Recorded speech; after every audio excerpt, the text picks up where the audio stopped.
জয় কৃষ্ণ গুৰু জয় জয়তে পৰম কৃপালু শ্ৰী শ্ৰী কৃষ্ণ গুৰু কৃষ্ণ প্ৰভু শ্ৰী চৰণত শতকোটি প্ৰণিপাত জনাই আপোনালোক সকলোৰে চৰণত সেৱা জনাইছোঁ।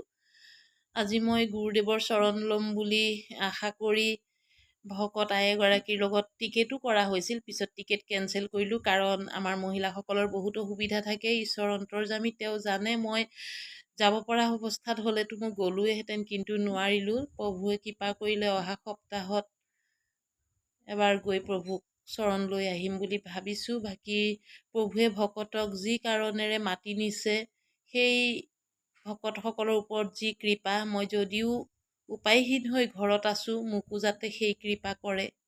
মানুহ আজিকালি বহুত আলৈ আথনি হৈছে। কোনোবা তীৰ্থ ভ্ৰমণলৈ গৈছে, তাতে কিবা এটা হৈছে। কোনোবা ফূৰ্তি কৰিবলৈ ক'বালৈ গৈছে, তাতে কিবা এটা হৈছে। কোনোবা ঘৰতে আছে, তাতে কিবা এটা হৈছে।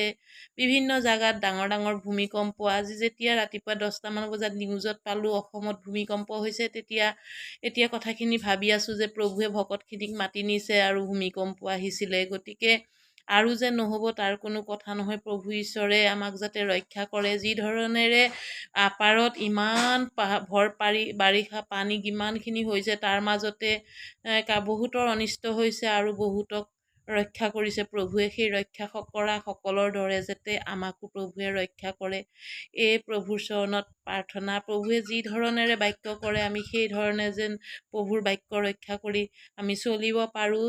যি ধৰণেৰে আমি বাক্য ৰক্ষা কৰি থাকিলে আমি বহুদিন প্ৰভুক ভক্তি কৰিবৰ কাৰণে এই পৃথিৱীত মানৱ ৰূপে থাকিব পাৰিম জীয়াই।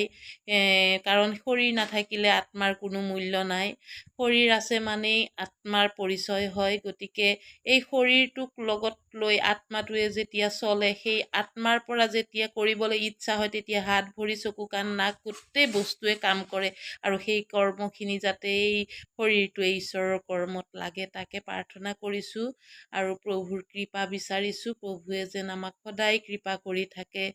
জয় কৃষ্ণ গুৰু, জয় কৃষ্ণ গুৰু, জয় কৃষ্ণ গুৰু।